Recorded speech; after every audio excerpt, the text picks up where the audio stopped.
Hello，大家好，我今天呢想跟大家分享一下可以理解过去中国社会的4本书。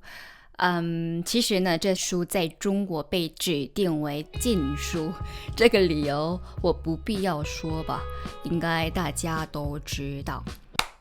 好，第一本书就是余华的散文사람의 목소리는 빛보다 멀리 간다。我之前有一个视频当中提过这本书，这本书是用10个单词来讲述中国的社会，中国的社会面貌。其中给我印象最深刻的部分就是阅读，这里面写着余华小时候的自己的体验，我来给大家读一下。결말이 없는 이야기들은 나를 훈련시켰다. 누구도 나를 도와주지 못했다. 마침내 나는 스스로 이야기의 결말을 상상하기 시작했다. 매일 밤 전등을 끄고 잠자리에 들면 나의 눈동자는 어둠 속에서 부지런히 깜빡거리기 시작했다. 상상의 세계로 들어가 이야기의 결말을 지어내고 이렇게 내가 지어낸 이야기에 감동하여 뜨거운 눈물을 흘리곤 했다. 처음부터 나의 상상력이 훈련되어 있었는지는 알 수 없지만 어쨌든 나는 시작도 끝도 없는 소설에 감사해야 했다. 이 소설들이 처음으로 나의 창작 열정에 불을 붙여주었고 내가 여러 해가 지나 작가가 될 수 있게 도와주었기 때문이다. 这里写的 시작도 끝도 없는 소설的理由就是当时的中国社会嘛，就是除了毛泽东语录之外，人们没有书可读。不过余华在这本书上是这么写的，就是앞뒤가 찢겨나간那个外国的文学를 통해서 可以扩大了自己的想象力， 그리고 그런 것들이 자신이 작가가 될 수 있게 해주었던 좋은 밑거름이 되었다. 지금 이런 식으로 이야기를 하고 있는데요. 我觉得这样的部分就是余华作品的特点和魅力，就是给读者带来淡淡的笑容，并且呢，读者可以不太沉重地理解这样中国社会。之前余华老师说过，小说上的内容再荒唐也跟不上中国的现实，也就是说，文章中的内容有多荒唐，现实就是荒唐透顶。그리고 이 표지에 이렇게 쓰여 있어요. 이 책에서 나는 중국의 고통을 쓰는 동시에 나 자신의 고통을 함께 썼다. 就是说呢，余华也活过这样的中国， 그 당시에 중국을 살아봤기 때문에 쓸 수 있는 거겠죠. 그래서 이 책 정말 꼭 방학 때 아니면 정말 이번 겨울에 읽어보셨으면 합니다. 然后呢，第二本书就是王丹의 중국 현대사예요. 실제로 이 책은요, 이 저자가 대만 칭화대학교에서 중국 현대사 강의를 한 내용을 바탕으로 쓴 책인데요. 왕단은 중국의天安문 운동 아시죠? 天安문 운동의 주역이었습니다. 그래서 그 뒤로 중국 정부에 연행되어서 10년 이상 복역을 하다가 극적으로 풀려난 걸로 알고 있어요. 지금은 대만 칭화대학교에서 강의를 하고 있습니다. 이 책은요, 중국의 1949년 중화인민공화국 건설 이후로 중국의 모습들을 다루고 있는데요. 그 뒤로 한국전쟁과 관련된 이야기도 들어갑니다. 오반운동, 토지개혁에서 인민공사까지, 또 반우파 운동, 또 문화대혁명, 덩샤오핑 시대의 개막, 마지막으로天安문 사건까지 이렇게 다루고 있는데요. 天安문 사건은 아까도 이야기했다시피 이 왕단이 직접 겪은 일이고 그 자리에 있었기 때문에 정말 사실적으로 그려내고 있습니다. 이 책을 관통하는 전체적인 어떤 메시지는 중국의 마오쩌둥을 비롯한 정치인들, 그리고 중국의 정부에 대한 좀 신랄한 비판이에요. 그래서 좀 긍정적으로 평가받고 있는 덩샤오핑조차 그 비판에서 피해가지 못했습니다. 제가 여러분께 이 책을 추천드리는 이유는 저는 사실에 입각하지 않은 채 무분별하게 이렇게 욕하는 걸 별로 좋아하지 않습니다. 들려오는 어떤 이야기를 객관적인 시각에서 바라보지 못한 채 휩쓸려가고 나도 무분별하게 이렇게 비난의 목소리를 내는 걸, 그걸 별로 좋아하지 않아요. 그래서 여러분이 그래도 한 번쯤은 이렇게 읽어보셨으면 하고요. 또 너무 부담 가지실 필요는 없어요. 왜냐하면 전문가가 아닌 이상 엄청 깊게 알 필요는 없다고 생각을 합니다. 거시적인 관점에 좀 거시적인 흐름을 한 번쯤은 읽어봤으면 한다라는 게 제가 이 책의 추천 이유예요. 오늘 이를 비롯한 책들도 여러분이 다 비판적인 시각에서 읽어보셨으면 합니다. 자, 그리고 그 다음 책은요. 제가 실물책이 없어서 조금 되게 아쉬워요. 바로 위화의 活着입니다. 위화의 장편 소설이죠. 이 책은 제가 원서로 지금 정독을 하고 있고 과거에 원서로 읽었었던 책인데요. 제가 얼마 전에 위화 작가님의 강연을 다녀왔었어요. 그때 이제 이 活着에 대한 이야기를 많이 들려주셨는데요. 제가 인상 깊었던 부분을 다 적어봤어요. 여러분께 들려드릴게요. 위화 인생은 중국의 20세기 역사를 쓴 첫 번째 소설이다.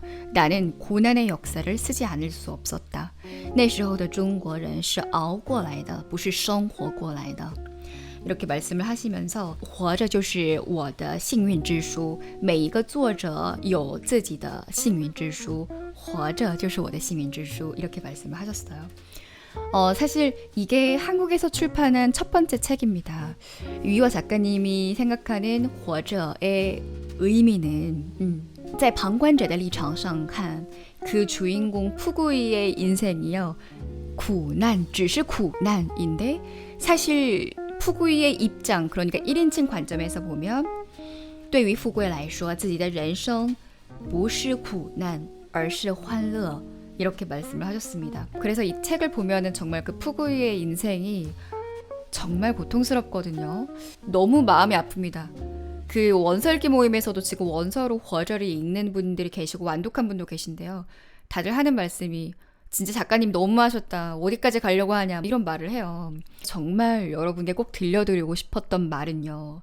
人生是不属于别人的看法完全是自己的感受 이렇게 말씀을 하신 부분이에요. 여러분도 한번 이 말이 어떤 의미인지 곱씹어 보세요. 진짜 그렇지 않나요? 인생은 다른 사람이 해석해 주는 게 아니잖아요. 나의 인생은 내가 온전히 나의 입장에서 해석하는 거기 때문에 누군가에겐 고난이고 누군가에겐 정말 막 애쓰는 것처럼 보일지 몰라도 내가 그 안에서 즐거움을 느낀다면 그 자체로 의미가 있고 사실 그것은 즐거움일 수 있다. 네, 이런 의미가 아닐까 생각을 해봅니다. 그래서 꼭 이 책도 여러분 읽어보셨으면 합니다. 그리고 마지막으로는 옐렌커의 장편소설 为人民服务, 인민을 위해 복무하라 입니다. 제가 이 책은 대학생 때 도서관에 앉아서 이렇게 단숨에 읽었었던 책이에요. 这篇小说是爱情小说. 그런데 제가 그냥 단순히 爱情小说였으면 추천을 안 했을 거죠. 굉장히 좀 자극적인 요소가 있는 연애 소설이기는 한데요. 그렇게만 보는 건 의미가 없고요. 중국의 혁명, 就是国家的建设理念과 주인공 우다왕 개인의 어떤 욕망을 대비시키면서 혁명이라는 이름 아래 인민들이 겪은 고통을 담은 소설이에요. 그래서 정말 국가 앞에서는 개인의 어떤 자유, 행복, 쾌락, 꿈, 여러분이 생각하는 그 모든 것들이 억압받는 그런 시기였습니다. 그런 사회상을 볼 수가 있어요. 이 책은 정말 재밌습니다. 보니까 2022년에 한국에서 이 원작을 바탕으로 영화가 제작이 되었더라고요. 네, 여러분 오늘 제가 책 4권을 추천을 해드렸는데요. 여러분이 꼭 한번 읽어보셨으면 좋겠습니다. 저는 대학생 때 중어중문학과를 전공했고 이제 그랬지만 이런 책들을 막 좋아서 찾아보고 솔직히 그러지 않았어요. 문학과 친하게 지냈던 학생이 아닙니다. 그냥 저는 중국어가 좋았지 막 중국의 역사라든지 문화라든지 사람들에 대해서 별로 관심이 없었거든요. 그런데 제가 이제 졸업을 하고 취업을 하면서 뭐 중국 사람들을 만나면서 같이 일하게 되고 그들과 접촉하게 되고 또 유튜브를 하면서 알아야 할 필요성을 느끼다 보니까 이렇게 알면서 보니 좀 재미가 있더라고요. 그리고 확실히 그런 부분들을 알고 이해하고 나니까 훨씬 더 입체적으로 제가 공부하는 것들이 보인달까요? 만약에 이거를 제가 학생 때 알았더라면 이런 얘기하면 좀 꼰대 같죠? 학생 때 알았더라면 좀 더 좋았겠다 이런 생각은 많이 들었어요. 왜냐하면 학교에는 도서관이 있고 교수님이 계시잖아요. 자료가 정말 방대하고 또 그 분야의 전문가이신 교수님이 계시니까. 근데 또 그때는 이제 교수님이 그런 수업들을 하시니까 이게 마냥 시험을 위한 공부라고 느껴졌지 내가 진짜 재밌어하고 원해서 하는 공부처럼 안 느껴졌었던 것 같아요. 네, 충분히 이해합니다, 여러분. 네, 어쨌건 그래서 여러분은 그러지 말라고 오늘 이 영상에서 제가 말씀을 드리는 거니까요. 이번 방학 때 이번 겨울에 읽어본다. 전부 다 아니더라도 하나 정도 내가 끌리는 거 읽어본다. 그렇게 생각하고 읽어주셨으면 좋겠습니다. 제가 요즘에요, 여러분께 좀 책을 진짜 많이 추천을 해드려야겠다는 생각이 들어요. 원서 읽기 모임도 그걸 메인으로 삼지는 않아도 정말 큰 부분이라고 생각을 하고 장기적으로 끌고 나가려고 합니다. 그만큼 여러분께 책 추천 많이 해드리려고 2023년도에는 마음을 먹었고요. 오늘도 중국 원서 몇 권을 좀 구매를 해봤어요. 그래서 제가 빨리 읽어보고 여러분께도 추천을 해드리도록 하겠습니다. 전에 막 여러 권을 추천을 해드려야 될 것 같은 부담이 있었는데 제가 한 권씩이라도 꼭 영상으로 제작해서 추천을 해보도록 하겠습니다. 많이 노력할 테니까요. 여러분도 방준과 함께 중국어 그래도 조금 더 깊이 있게 재밌게 공부하셨으면 좋겠습니다. 네, 오늘의 영상도 즐겁게 봐주셨길 바랍니다. 저희 그럼 다음 영상에서 만나도록 해요. 이상 방중이었습니다. 바이바이.